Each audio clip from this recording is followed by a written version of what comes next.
på luften. Programmet begynder snart.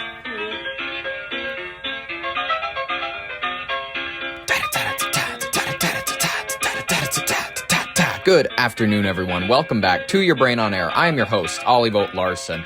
I am pleased to be with you on this most wondrous of Tuesdays, bringing you the news that Disney is a disgusting company, unfortunately full of pedophiles and Epstein-level predators, and I have the evidence to prove it. This company wants all your eyes focused on the Hantavirus cruise, so no one talks about the Disney cruise liners this week that have been found running a child porn ring. That's right, folks. Maybe the reason every media outlet has been talking so much about Hantavirus is because the child Disney sex cruise isn't nearly as fun of a story to run when your media outlet is partially owned by Disney. But thank the Lord, however, Your Brain on Air Studios is owned by no one. So let's go ahead and dive into the story. Disney does not want you to know. 27 cruise ship workers, including some from the Disney Cruise Line, were deported after having engaged with child pornography. I would say maybe persecute them, not deport them. This is far from Disney's first infraction. You'll have to forgive me. I have a couple people working on my ceiling for some reason. My property manager didn't even give me any warning, but these people just started showing up, listening to Spanish music. They got out of their truck. I don't know who hired them, but they went ahead and they started throwing the radio on the roof, and they got to work. And they have been hammering all morning, and I've been waiting to record this, as a matter of fact, because I thought maybe they'd go on lunch break, but you know them, andale, they're getting to it. They are getting the job done. So, ladies and gentlemen, I'm gonna go right through it. Don't even, if you hear hammering, ignore it. That's all I'm going to be able to tell you. And this is far from Disney's first infraction, not to mention the Epstein connections. 2022, Disney employees and a former judge among 108 people arrested in a human trafficking sting. 2021, parents sue Disney Cruise Line for $20 million over the sexual assault of their 3-year-old daughter. In 2019, Disney cruise worker has been charged with raping a 13-year-old girl. In 2014, Disney Cruise Line fails to promptly report sexual assault of an 11-year-old girl. I mean, folks, you're safer just taking the family on the Lolita Express for the summer trip. You'd be better off leaving your kids with Uncle Touchy-Feely than you would be ever leaving them in the hands of a Disney employee, let alone anybody associated with the company. Walt Disney, in case you're not aware, was a high-ranking Freemason. He started the Club 33 at Disney. It's a reference to 33 degrees of Freemasonry, 33 years in Jesus' life, all that junk. They're really into all of the symbology. The happiest place on earth is filling their movies with all these paganistic, ancient magic symbols. You take a cutesy photo in front of the gates, you don't realize it's Haken and Boaz, the two pillars of masonry outside of Solomon's temple. They cloak the occult and in this veil of innocence. That's why Mickey in their font, if you look at it upside down, spells wicked. You can take a look at it for yourself. The truth is what they place right in front of you. The clues are already there. And the reason that they do all this, is because once you see it, once you know what it could mean, and you reject that truth, you submit to their control. You admit that they can hide whatever clues, whatever they want right in front of your faces. They can hide the child rape and murder symbolically in things like Pleasure Island from Pinocchio. Once we show you what we're doing, we have it in plain sight. You said nothing. You've given us permission. You've invited the vampire into your home. Folks, speaking of vampires, the real vampires is Disney Corp, the blood-sucking demons who will release Zootopia 2. To create a new generation of furries and to convince your kids to go on a cruise where they will go missing and have their organs steaming on an altar soon. People, Disney's coming for your children. They want your babies. They want them spiritually, sexually. They want them for Freemasonry. Disney wants your children and turn them into perverted slaves to marketing and branding. Image, that's what they want to turn your children into. And nothing's going to stop them, by the way. You got Disney Plus. You can't even fight it. Just like these families, I'm dead serious. Families hoping to make good memories on a cruise were unknowingly surrounded by alleged child predators working on the ships. According to law enforcement officials, 27 cruise ship workers, including from Disney, engaged in child pornography have been deported. Why wouldn't you persecute them? Maybe you just don't want the story to get too terrible big. I'm not going to make any assumptions that's exactly what I'm going to do. I'm going to assume the intentions of everybody involved because that's the fun thing we do on this show. Let's begin this story. Go. Federal authorities have uncovered a disturbing criminal network that has been hidden within the multi-billion-dollar cruise industry and Disney, folks. They've revealed that families on vacation were unknowingly surrounded by child predators. This massive joint investigation, led by Customs and Border Enforcement, CBP, has identified at least 27 Disney cruise ship employees across major lines who were allegedly engaged in the distribution and consumption of child pornography. Law enforcement officials warn that these individuals utilize the ship's closed-circuit networks and high-seas satellite internet to evade traditional land-based detection for months. Doesn't it sound like a great idea to take your kids on this cruise line where apparently you can avoid detection in international waters while you run your child pornography ring? This is, listen, isn't it weird how predators are really attracted to the water? They love islands, they love cruise ships, they love boats, all that shit. The investigation has gained momentum just this week. It's suggesting that the problem is far more systemic than just a few bad actors. Companies like Disney have long marketed themselves as the gold standard for family safety. Investigators are claiming that background checks and internal monitoring systems have failed to flag these employees.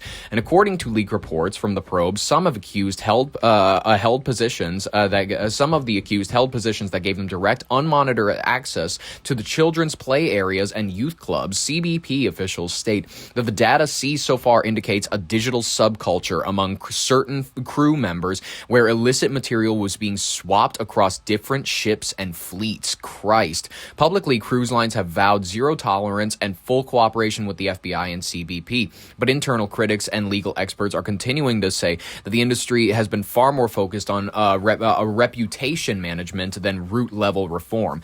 Obviously, listen, these are idiots that actually think that cruise lines were designed to be anything that operated originally within the boundaries of the law.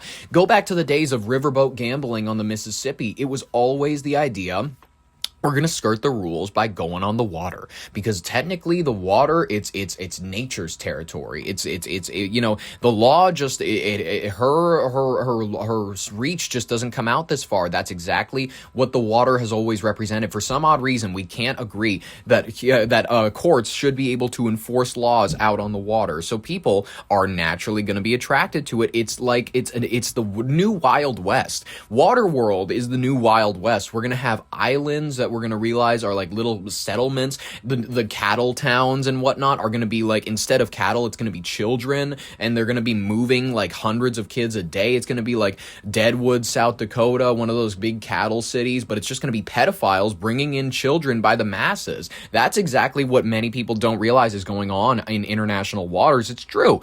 There are growing concerns that Disney in particular has attempted to downplay the number of its employees involved to protect its magic brand image. Folks, if you've ever bought into the magic of Disney, if you've ever been the type to get all doe-eyed over this, I'm just going to be honest with you. You're part of the problem. You're part of the programming has gotten to you. Whether or not your parents made you watch it when you were young, like Walt Disney and his occult imagery somehow managed to get you passive enough to where it's like, I don't give a shit that they're moving Romanian children by the masses in crates. Give me a Mickey waffle.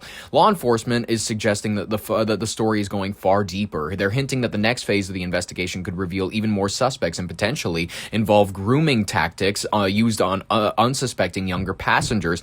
As the 2026 summer travel season is kicking off, the industry is facing unprecedented crisis of trust. Obviously, who wants to go on a cruise by this point? Whether or not you're getting a disease or your child's getting raped or you're getting raped, it seems like no one wants to really be traveling anymore. I'm just going to be honest with you. This is why I'm a good old fashioned like family road trip guy. I love piling the family into the car and going off somewhere where you know that you're not going to have to rely on like cruise attendees to look after your kids every once in a while because you want to go sunbathing or whatnot. Go to a scummy motel. You're better off at a scummy motel in Kansas than you are on any Disney cruise liner. You're better off in a heroin motel at this point than you are on most Disney cruise liners. Folks, Federal authorities are urging parents to remain vigilant and are calling for a complete overhaul of how international maritime workers are screened. With 27 arrests already made and hundreds of terabytes of data currently being analyzed, officials expect this to be the largest crackdown on maritime child exploitation in history, proving that even the most magical vacations can harbor dark, dark, dark secrets, especially when they're companies run by pedophiles, much like Walt Disney and Co. is. Where this is a satirical show, we're having fun. Don't sue me, you bastards. It's you running the pedophile rings out on the water. It's your fault. All right, ladies and gentlemen, it's not my fault that they're pedophiles running industries. That's not my fault. Not my fault. The Walt Disney Company is speaking out after ICE officials nabbed several of its crew from a company cruise ship last month as part of a child pornography sting. Now, this federal operation is massive and it's ongoing. And here's their message to you. A Bug's Life 2 comes out summer 2027. Get your tickets now. Customs and Border Protection told the California Post they arrested 28 workers from 5 different vessels between April 23rd and the 25th. Now, Disney says they're cooperating with authorities, but noted that the majority of those apprehended were not employed by Disney directly. Of course. Here's another message from Disney Co. directly. I have to read it. I have to read it on the show. I'm like their Caroline Levitt.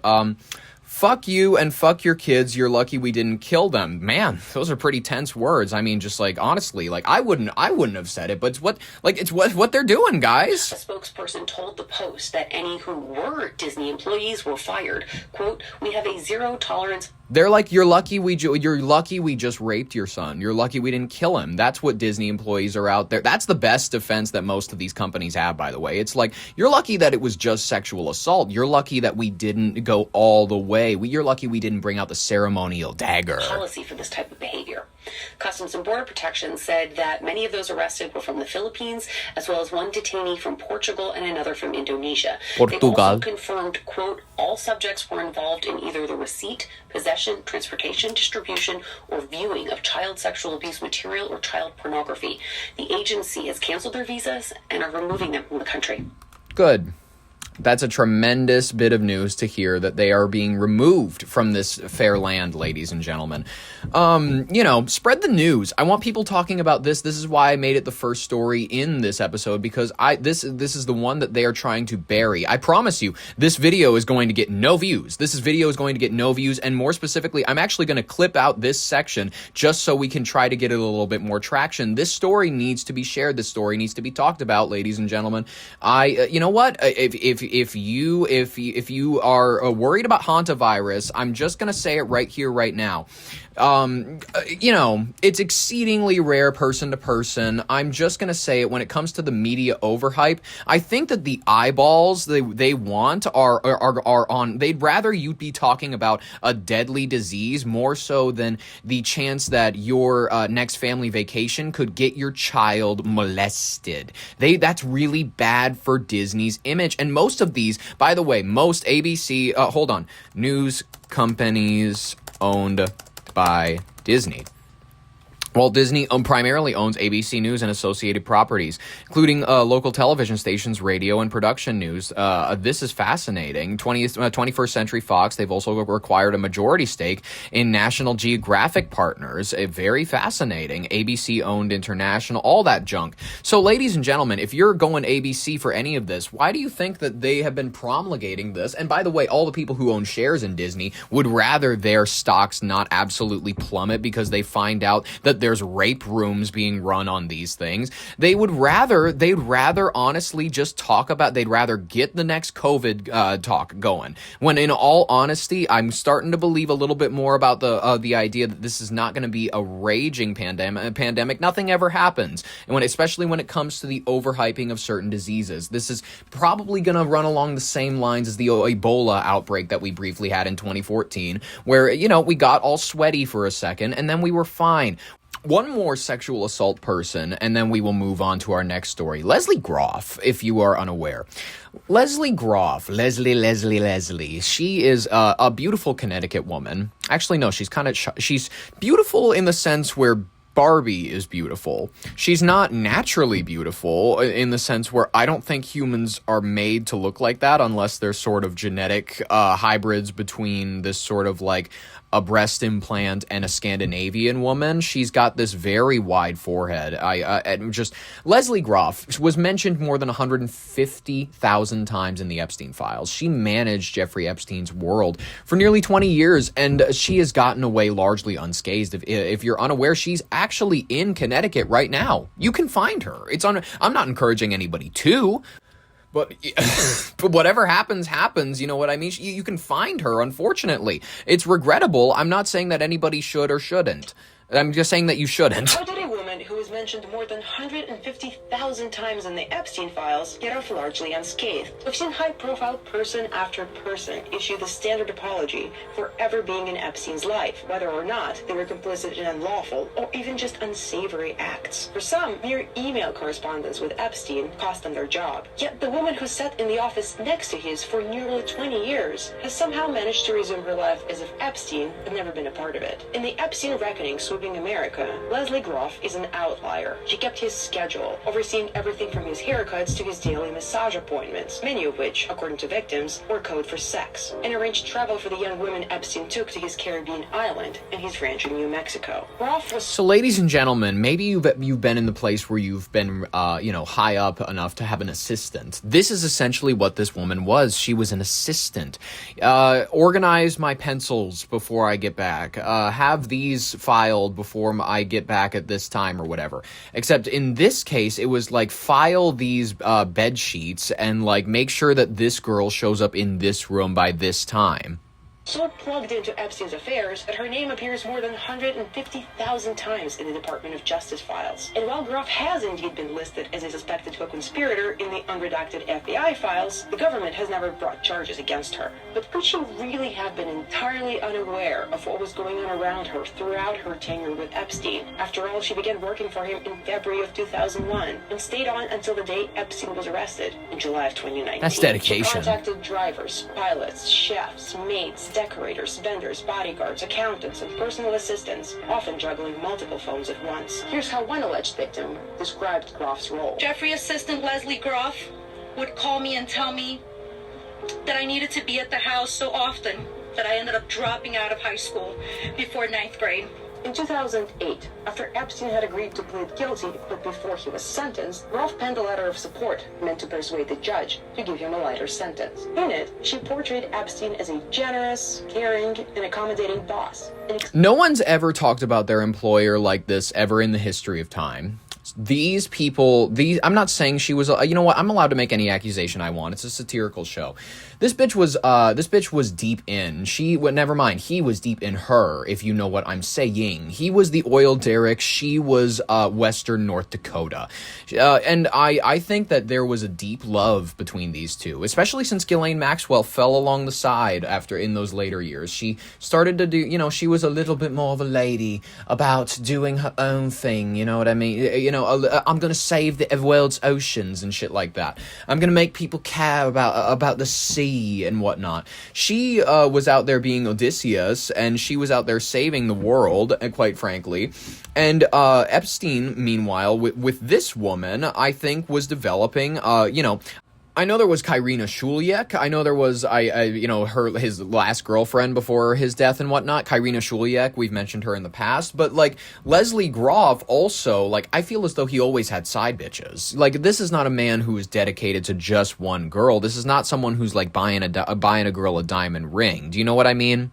Excitedly described the countless perks of working for him, including hair appointments at Frederick Fekkai, one of the most prestigious salons in New York City. She concluded, "From day one of my employment, I've been witness to and receiver of Jeffrey's outrageous generosity. I truly hope I work for Jeffrey forever." After Epstein's death, it emerged that under a trust agreement he wrote shortly before his 2019 arrest, he planned to give Groff $2 million upon his death. It's unclear if she's ever received the money. I traveled to New Canaan in early April to talk to people in the community about what they make of Groff and see for myself what her life there looks like these days. You can read my full investigation at thefp.com. I'd encourage people to, ladies and gentlemen, New Canaan, Connecticut.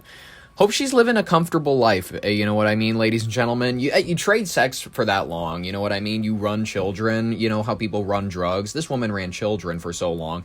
Eventually, you just want to make it out eventually, you know what I mean? Narcos, you don't want to live the Escobar lifestyle for so long. You want to go live in, like, you know, in Van Nuys. You want to live in, like, maybe a nice neighborhood of Los Angeles, a Sherman Oaks or some shit like that, you know what I mean? Ladies and gentlemen, let's move on to our next story. We're going to cover a little bit more about this Hantavirus, and then we're going to go into the Middle East. We're going to, all the junk. We're going to go, this is our Donald Trump segment, and then we're going to actually end out the show talking about his trip to China. God damn, do you hear that? These people, they're going hard. I know they want me not to, these people were probably hired by Disney. They knew what I was going to be talking about this episode, so they sent out a crew in order to, these people, I bet they're not even actually fixing anything. I bet they're just making noise up there. Let's cover our next story about an American testing positive for Hantavirus, HHS is saying, and those that have been returned to the U.S. are now being monitored before they're going to be sent home. How fun. A specialized medical transport flight carrying 17 Americans from the virus-stricken MV Hondius landed in Omaha, Nebraska early Monday. It marked a critical phase in the U.S. response to the Hantavirus outbreak. The Department of Health and Human Services confirmed that while most passengers appear healthy, one American has tested positive for the Andes strain of the virus, and another has begun exhibiting mild symptoms, which means that they are probably positive because it begins with mild symptoms like flu or whatever, and then you begin to exhibit your pulmonary failure, all that junk.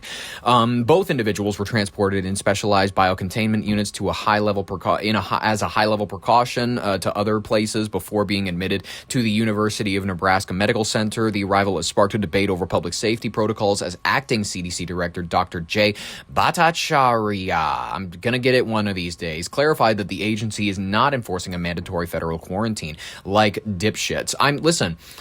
This point was made to me by a bright individual just yesterday because they heard my episode. They said it's ridiculous how they're so comfortable violating people's freedom and ability to wander and whatnot, ability to go out and do what they'd like. They're so comfortable pulling people off of the streets because of mild infractions, maybe not having papers. I totally understand, by the way, to a degree. Oh, maybe you don't have a proof of citizenship. Well, you're coming with us for a second. But they're perfectly fine willing to do that. However, when it comes to a strain that we've been shown is unlike others, able to jump from person to person, showing signs already that it may have been genetically engineered.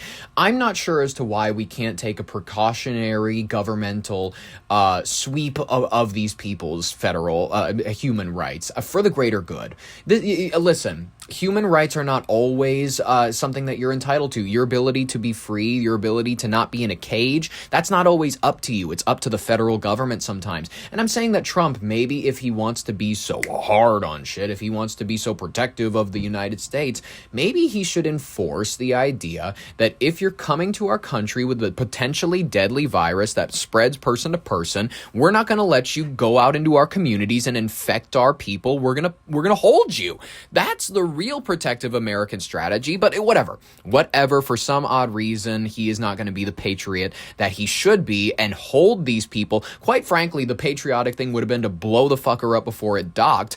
In a recent interview with CNN's Jake Tapper, all that stuff, he had a defense stating that the CDC followed the established Hantavirus procedures and that the individual assessments were that this is not prioritizing a big risk to the community. This is not COVID, he emphasized. He's arguing that the virus, while lethal, does not spread easily enough to warrant a nationwide panic. I agreed. We're not asking you to panic. We're asking you to hold them. Or mass forced isolation, not mass, individualized. How about the people stepping off of the plane that were exposed? Not a mass forced isolation, an individualized one. Instead, passengers are being given the option to stay in Nebraska or return home for a 42-day self-monitoring period under watch of local health departments, which means they are, to a degree, they have to check in every single day. They're not being their houses are not being stalked. We don't have like police sitting outside their houses making sure that they don't leave and then making sure that they only drive to the hospital to get checked. They are only enforcing the check-in part. You just have to show up to the hospital, and we're just going to trust that you're going to go right home afterwards. That's it, ladies and gentlemen. That's it. All right. Despite the low-risk designation from the federal officials, state-level monitoring has already been ramping up across the country. Health departments in Arizona, California, Georgia, New York, and Virginia are already currently tracking residents who disembarked the ship earlier at legs of the journey and beforehand. In California, officials have already confirmed they are monitoring 4 individuals, including one who may have been exposed during a commercial flight. And while no secondary cases have been confirmed on U.S. soil yet, the long 6-week incubation period of the Andes strain means that families will have to remain under strict medical observation well into June. As the MV Hondius finishes its journey into Europe, the focus right now is remaining on the specialized unit in Omaha. Medical teams are working to determine if the mildly positive passenger is actively contagious. Mildly positive is not a scientifically accurate term, and I don't know why they threw it out there, but it was a ridiculous one too, because it makes everybody think, well, what are we even saying anymore? The Andes variant is the only known hantavirus strain capable of human-to-human transmission. So for now, the administration is sticking to its voluntary strategy, betting on localized monitoring and modified activities for the travelers to be enough to contain the virus that has already claimed about 3 lives. So, all right, let's just hear a little bit from Good Morning America. How about? This morning, health officials monitoring those Americans who returned home following that deadly hantavirus outbreak on board a cruise ship. The first American to test positive being treated inside the biocontainment unit at the University of Nebraska Medical Center.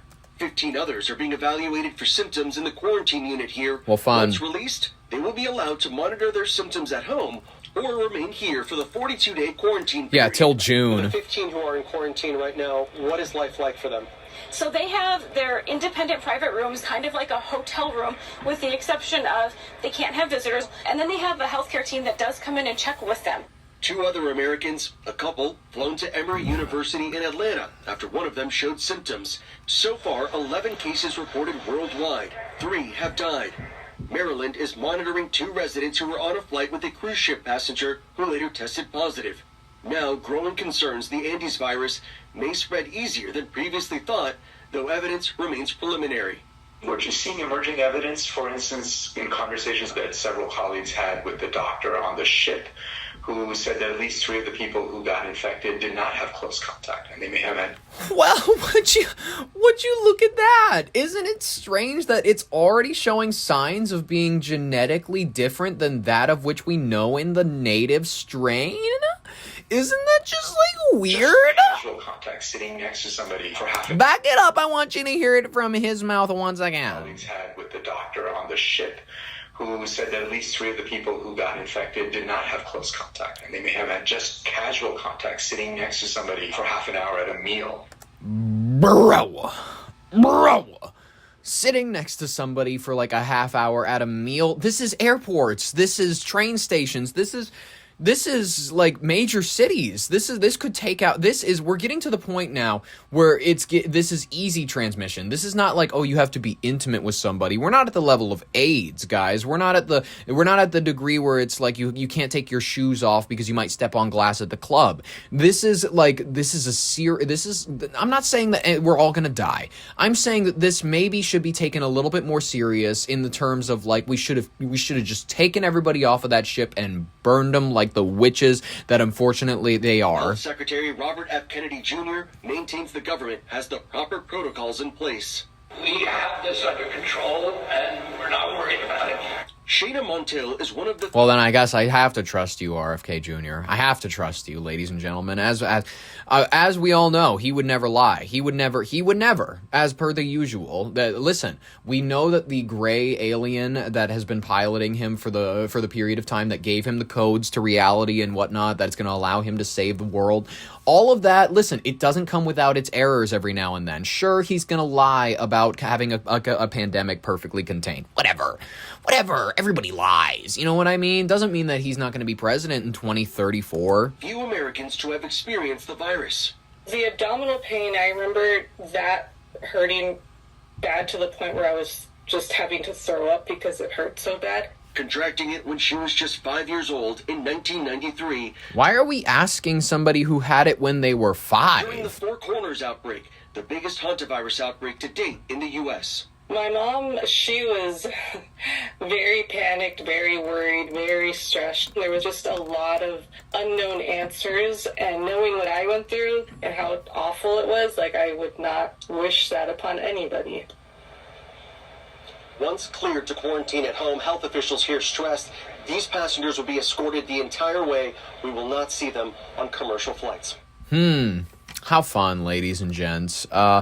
New York is preparing for the worst case scenario for the Hantavirus outbreak. Governor Hochul is saying 3 New Yorkers are among the 18 people that are being quarantined right now in Nebraska and Atlanta over the Hantavirus concerns. 3 passengers aboard the MV Hantavirus cruise ship were New Yorkers, and she's saying we're not going to kill them, unfortunately. There are 3 individuals who call New York home. We don't know whether those individuals will be returning to New York. I believe that there is a 42-day monitoring period, and they can decide whether they want to do that in Nebraska or come back and make other accommodations. But my health department, my departments, all have been involved with the CDC from the beginning, and I want to make sure that the CDC is capable of handling something should it grow larger than they're predicting. Yeah.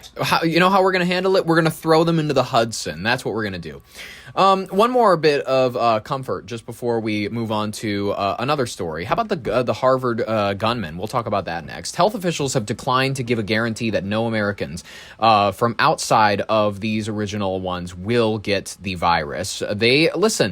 Returning from the returning passengers, they're saying there's no guarantees in life. Officials have stressed that in a public meeting on safety.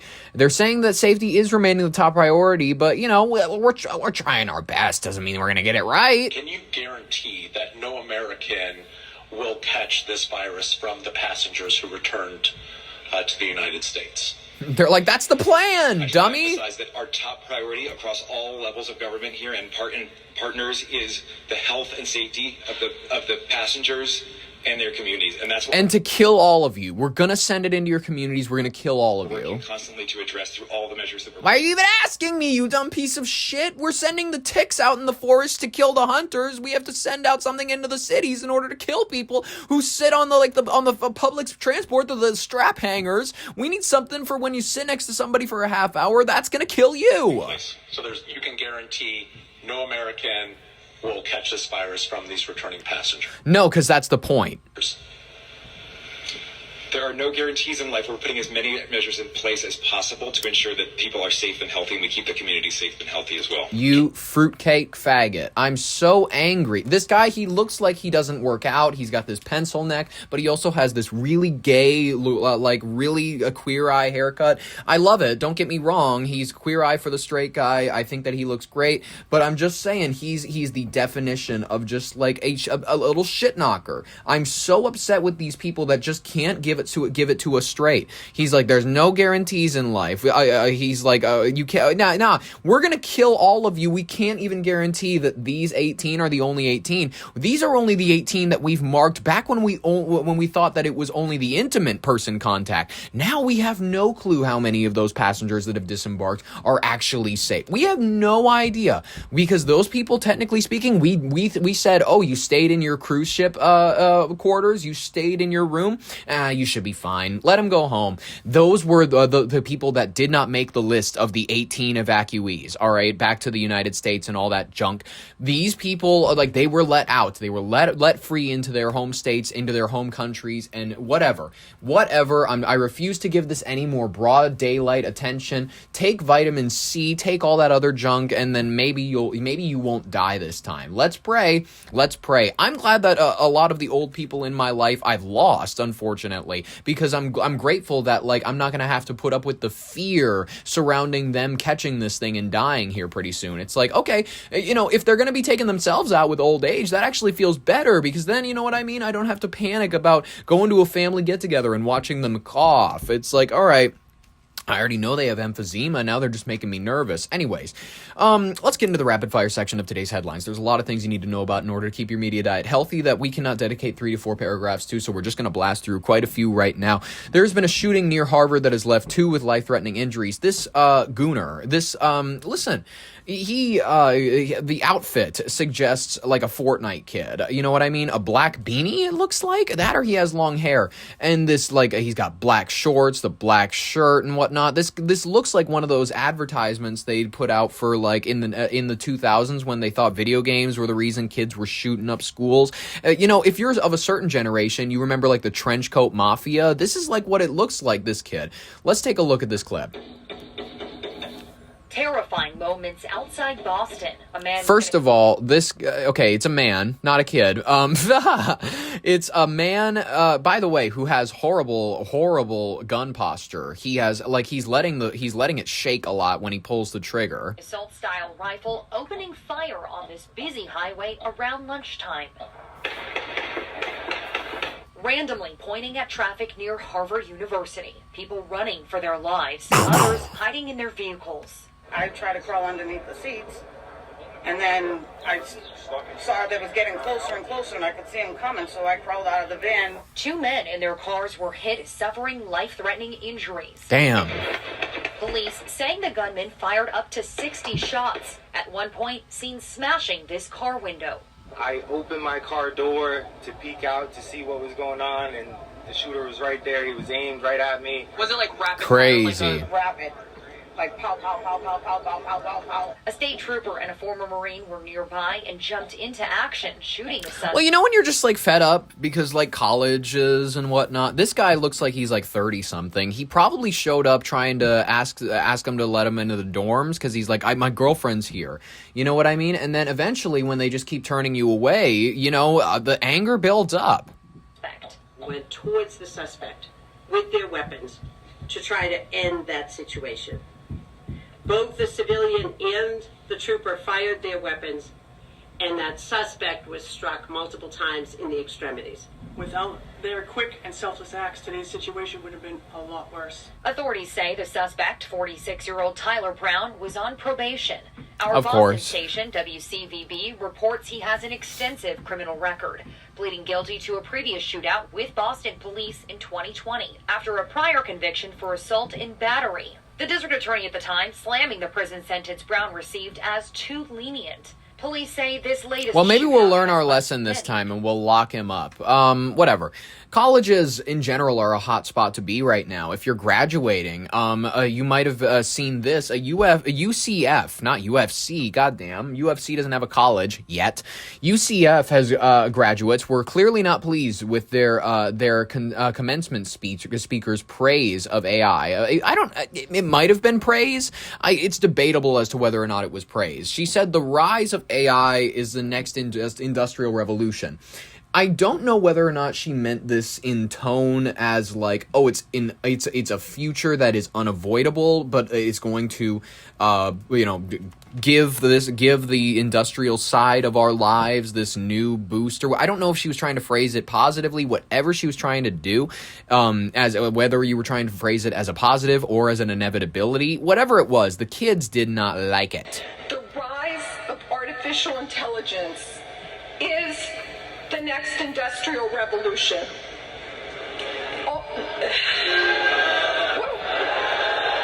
She's like, whoa!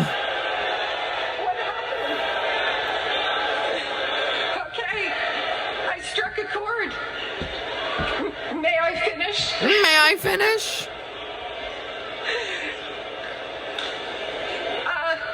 Only a few years ago, AI was not a factor in our lives.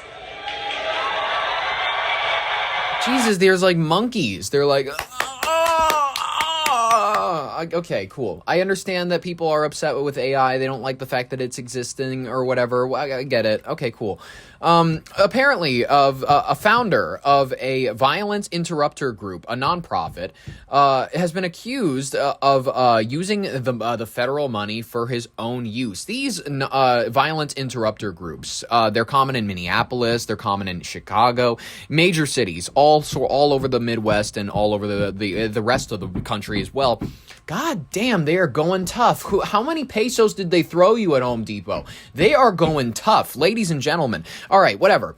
Minneapolis Violence Interrupter Group has been accused of $6.5 million in fraud. These groups are essentially gangs of fraudsters they're tired of being, Bloods and Crips on the street. So instead of being Latin kings, they say, well, you know what, we should federalize and we should register as like one of these people where we walk around the streets and we de-escalate different people who are like arguing and shit. But really, we just we just do whatever the fuck we want with the money and we like make up numbers and shit like that. That is what these crews do. If you don't believe me, let's hear about their this group's founder and his expenditure habits. One of the best-known violence interrupter groups in Minneapolis is now accused of misusing $6.5 million. The Minnesota Attorney General's office is suing We Push for Peace, its CEO, Trey Pollard, and its former board president, Jacqueline McGuigan, accusing them of siphoning money from the nonprofit for personal use.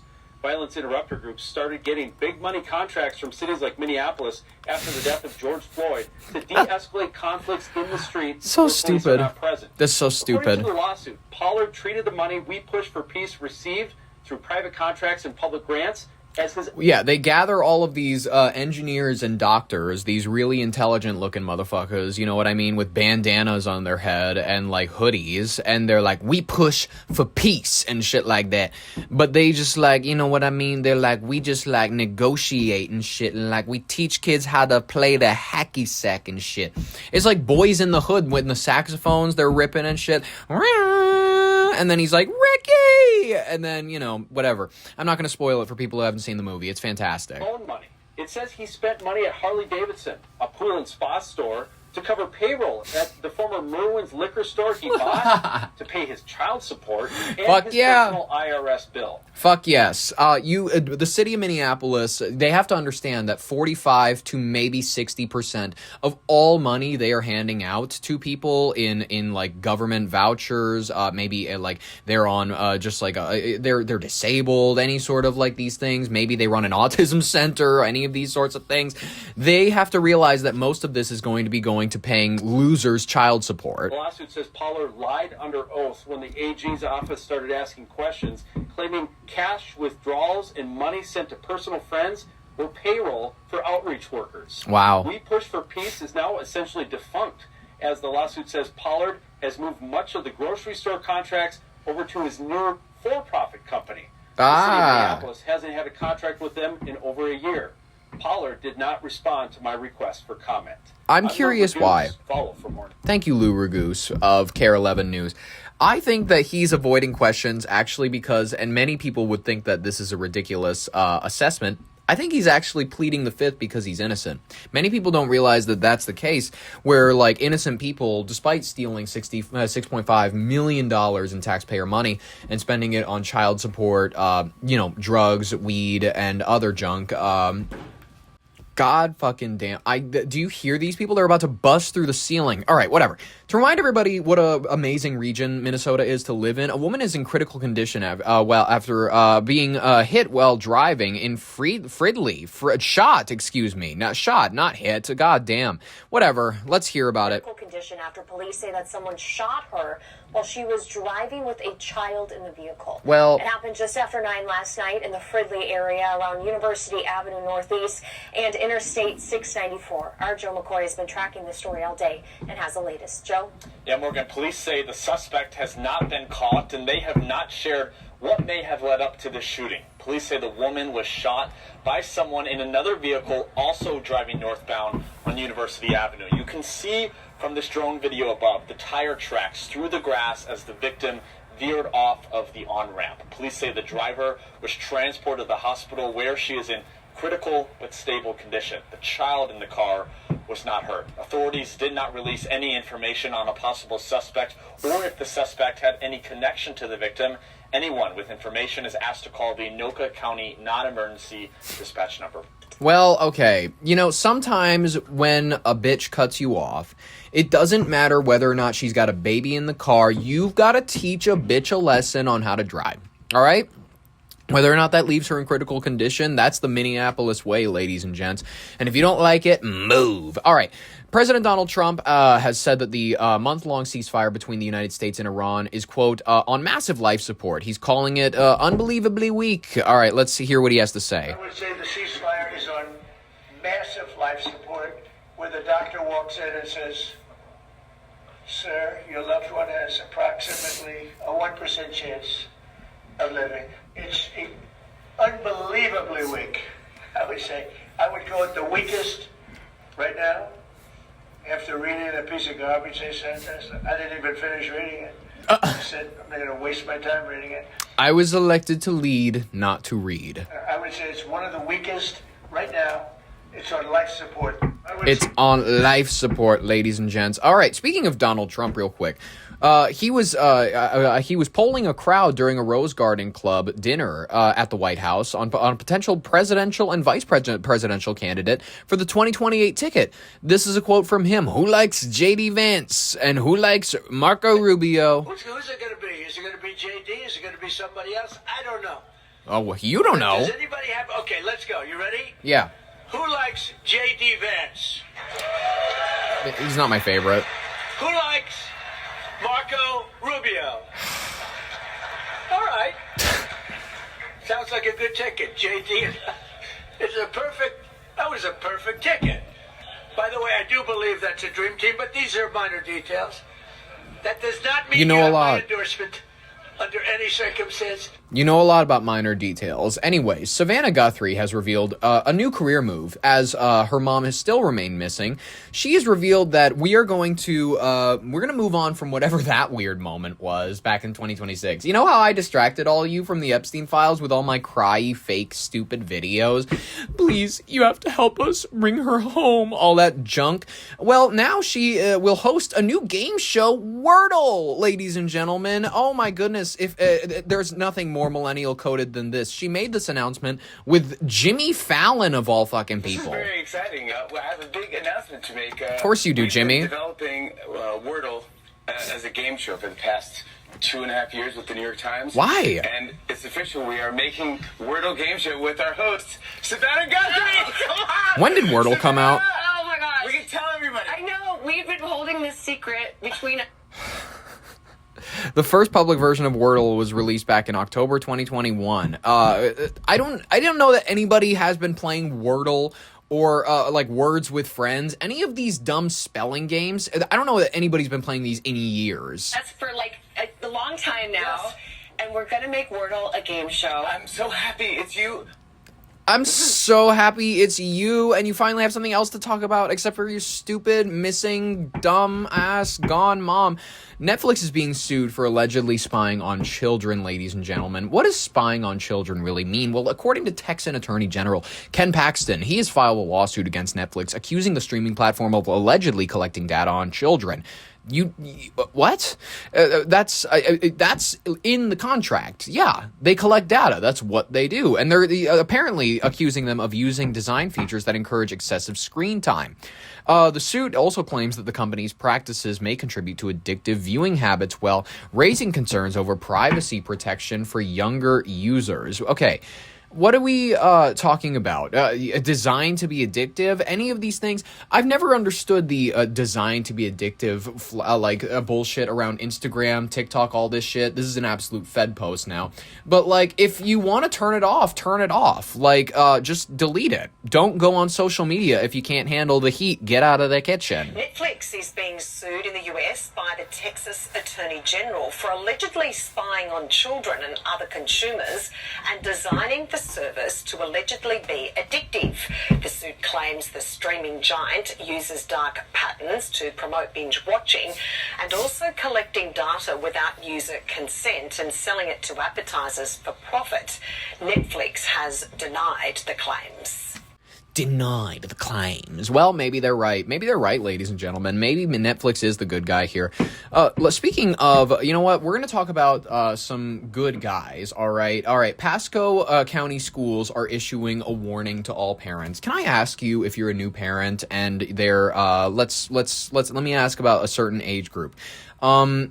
Schools like maybe Head Start, kindergarten, all that whatnot, you expect your child to be potty trained, correct? Or at least like most people would go like, well, no shit. Like literally no shit. That is actually like, that's baseline. You know what I mean? Well, apparently Pasco County Schools are issuing a potty training warning. They're looking to implement a new policy that requires students to be able to use the bathroom independently due to the fact that since the pandemic, so many kids have been showing up unable to use the bathroom themselves. What are parents even up to? Are they raising children that are going to be functioning humans, or are they just chiefing the vape and like waiting for GTA 6?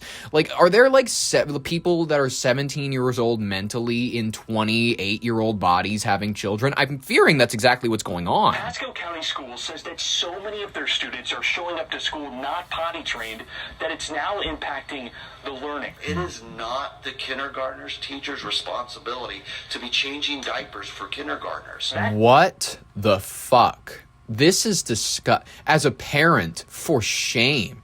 This is vile. I can't describe the level of like instinctual, like vilified hatred I feel towards all of these individuals. They need to be investigated by CPS. If your child is showing up in diapers to kindergarten, you need to be investigated by CPS. John Legg, I don't care if CPS makes children disappear. I understand. I get that they have ties allegedly to child trafficking, all that junk. I understand. But someone needs to step in. Superintendent here, and he says since the COVID-19 pandemic, they've seen an extreme uptick in students being unable to independently use the bathroom at the kindergarten level. In fact, he estimates at least 10 students in each of their 52 elementary schools aren't potty trained. What because of the that, fuck? The district is considering implementing a new policy starting next school year that would require all students to be able to use the bathroom independently, and even allow the district to send your student home for up to a week in order to receive the proper training. Oh my There would, God. however, be exceptions for students with special needs. And this apparently isn't that unique of a policy. In fact, it's one that Pinellas County Schools and Hernando County Schools, for example. This is disgusting. This is absolutely disgusting. Speaking of county schools, I want to talk about California, the West Coast. Mayor Eileen Wang has agreed to plead guilty as acting as an illegal foreign agent, promoting Chinese propaganda. The DOJ has finally announced that they are charging her. They're going after her, the mayor of Arcadia. Interesting. Let's hear about it. We begin with breaking news. The mayor of Arcadia has agreed to plead guilty to being a foreign agent spreading Chinese propaganda. And for more on the charge against Eileen Wang, we're joined now by Kevin Ozbek. Well, David and Giovanna, federal investigators say instead of acting in the best interest of the people who elected her, Arcadia Mayor Eileen Wang acted in the interest of the Chinese Communist Party. Mayor Wang, seen here in campaign videos she posted online, has accepted a plea deal that could see her spend up to 10 years behind bars. Federal prosecutors say the mayor and a then-fiancé were posting Chinese Communist Party propaganda on a website called U.S. News Center. According to court documents unsealed today, Mayor Wang received and executed directives from PRC government officials to post pro-PRC content on this website and sometimes sought approval from PRC is People's Republic of China. government officials to circulate other pro-PRC content. The website that we're talking about looked like a standard news website that got a lot of traffic in the community. If you signed on, it looked kind of like the CNN website, does, with lots of different just regular news updates. And then, peppered in with the regular news were these items of propaganda. And we just checked, Arcadia City website has now been updated, and it says Wang has resigned from Arcadia City Council effective today. A new mayor will be selected at the next regular council meeting. Well, ladies and gentlemen, I would love to take this moment to reassure you, and I invite the investigation. I have never been paid by any government of any variety, Chinese, Israeli, any type. Quite frankly, who would, if you think about it that way? You know what I mean? Whose propaganda am I slinging over here? You know what I mean? Pretty much only your brain on air's propaganda. Let's cover a few more headlines, and then we'll do our final story about Trump and Xi set for a high-stakes talk. All right, school phone bans may not be having the effect that they want, ladies and gentlemen. The new studies are suggesting that the cell phone bans are not improving the scores, attendance. Many teachers are arguing, though, that the policy still has major wins for boosting face-to-face engagement and reducing classroom cheating. You know, I grew up in an era of like I grew up from the Obama era to the Trump era, and I graduated within the first year of Biden. So, you know what I mean? I grew up right like kind of before these cell phone bans started swinging into effect, and I'm just gonna say it.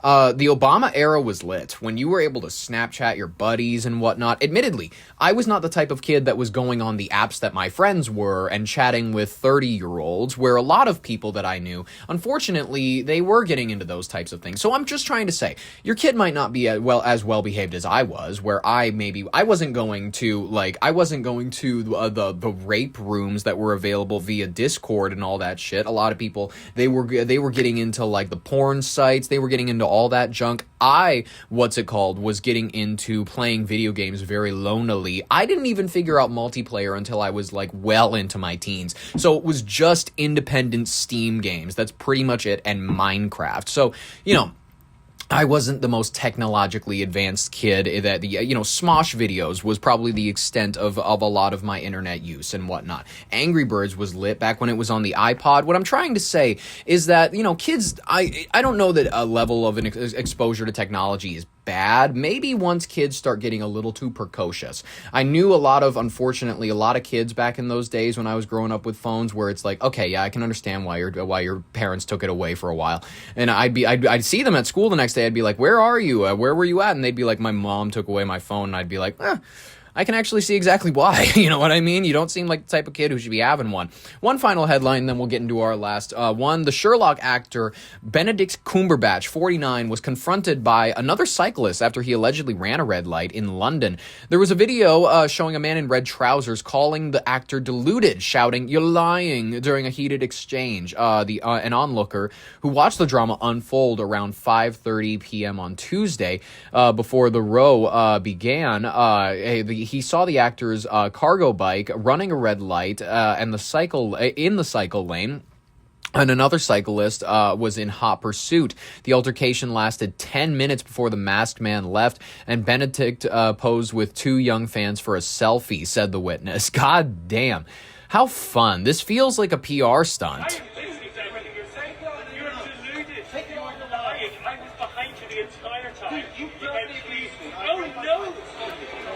Dude, you're lucky that he's not sending you to a parallel dimension with his Doctor Strange abilities. You're lucky that you got off light. All right, ladies and gentlemen, let's talk about Trump and Xi, their talks. What's on the table? Iran, Taiwan, AI, nuclear weapons, all that. Let's go. President Trump is scheduled to arrive in Beijing Wednesday for a 2-day power summit with President Xi Jinping that could fundamentally reshape the global order, if anything actually happens, which, as we tend to know, nothing ever does. Billed as the most significant diplomatic encounter of 2026, the meeting is set to cover a volatile agenda, including the ongoing war with Iran, the future of Taiwan, and the rapidly accelerating arms race of artificial intelligence between the two superpowers. And this is Trump's first state visit to China since 2017, and he enters the talks under immense pressure to secure a grand bargain that can lower energy prices and stabilize the world economy currently reeling from the blockade in the Middle East. Listen, This is like a tightrope act for him. This is going to be, and I know it's going to be tough for him to catch his balance, but like, listen, the previous meeting in China, just shake hands, smile, don't push any foreign leaders out of the way, you'll be fine. The most urgent item on the table is the conflict of the Strait of Hormuz. Who would have guessed? Following the president's rejection of Iran's latest peace proposal, he is now leaning on President Xi, Iran's largest oil customer, to use China's economic leverage to force Tehran back to the bargaining table. By the way, the Strait of Hormuz is only 33 kilometers across. 33, very curious. Critics and allies alike are watching closely to see what price Xi will demand for the cooperation. There is a deep anxiety in Taipei and Washington that the U.S. might offer concessions on Taiwan, such as reducing arms sales or shifting long-standing diplomatic language, all that sort of stuff. Maybe starting to address it as a part of China in exchange for Chinese promise to end the war in Iran and to keep the global oil flowing. I don't know. I have no clue. Beyond the immediate theater of war, the two leaders are expected to tackle the existential frontiers of AI and nuclear weapons. With the last major U.S.-Russian nuclear treaty having expired in February, Trump is pushing for a new trilateral framework that finally brings China's rapidly expanding arsenal under the international oversight. He wants to move them under the same lens that we kind of have Russia under, that we used to, I guess. Simultaneously, both nations are seeking to stabilize and establish a red line for the artificial intelligence that they're both moving towards, particularly to ensure that the AI systems never gain autonomous control over nuclear launch codes. While China has historically been reluctant to discuss its weapons, the shared threat of the unhinged AI surge may finally provide a common ground that they need for a breakthrough together, because we might realize as hominids, we are admitting something grander into this world. We might be giving birth to Jesus as far as we know. On the economic front, the summit is being viewed as a compliance checkpoint for the trade truce struck just last year. Negotiators are working behind the scenes to extend the critical deal on rare earth minerals, which are essential for American tech and defense manufacturing. While the world is expecting a flurry of made-for-TV deal signings, all that sort of stuff, including a massive Chinese purchase of Boeing aircraft and American soybeans, whatnot, the true measure of success will be whether or not the two leaders can find a way to de-escalate their proxy conflicts before the fragile stability of 2026, the ceasefire in the Middle East, all that sort of stuff falls apart. This is just a big thing for both countries, quite frankly. Let's get a little bit of this clip, and I will release you to whatever the day demands of you. Let's go. US President Donald Trump and Chinese President Xi Jinping are set for talks on Thursday and Friday in Trump's first trip to China since 2017. The leaders of the world's two largest economies will attempt to stabilize ties strained by trade, the US and Israeli war with Iran, and nuclear weapons. Alejandro Reyes from the University of Hong Kong's Department of Politics and Public Administration says it's an important summit for both leaders. Not just the world geopolitics, but also in the global economy. Here is what US officials say is on the agenda. China maintains ties with Iran and remains a major consumer of its oil exports. Trump has been leaning on China to use its influence to push Tehran to make a deal with Washington and end the ongoing conflict that began when the US and Israel launched strikes on Iran in late February. But Trump may be overestimating China's global influence. So the idea that Tehran would sort of take notes from Beijing and do whatever Beijing wants it to do is really not a way to understand that relationship. Xi, meanwhile, is frustrated with Washington over Taiwan. The US remains the most important international backer and arms supplier for the democratically governed island, which Beijing claims as its own Chinese territory. China has ramped up its military presence near Taiwan in recent years, but US policy will not change, an official said. The US and China are expected to agree to forums to facilitate mutual trade and investment, while China is expected to announce purchases related to Boeing airplanes, American agriculture, and energy, the officials said. The two countries will also discuss lengthening a truce in their trade war that will allow rare earth minerals to flow from China to the US, though it is not clear if that agreement will be extended this week. The Trump aides expressed increasing concern about advanced artificial intelligence models being developed in China. They believe the two sides need a channel of communication to avoid conflicts arising from their use. Washington has also long hoped to open up talks with Beijing about nuclear weapons, though China remains reluctant to discuss its arsenal. Officials say China has made clear they have no interest in discussing nuclear arms controls. Who knows? I'm curious where it's going to go from here, but we'll cover it as it unfolds tomorrow. But ladies and gentlemen, my message for you until I see you tomorrow is beat the pussy up like Emmett Till. I hope that you all have a wonderful rest of your Tuesday. I hope that you have I hope you had a wonderful time listening to this collection of stories. I had a wonderful time gathering them for you. I hope that you're back again for tomorrow. We got another collection of stories, more than likely. Subscribe if you'd like to be there for it. Ring the bell for notifications. I'll be back at it again for the rest of the week. In the meantime, I have been Ollie Vogt Larson with your Brain on Air. Thank you so very much for listening, and bye-bye.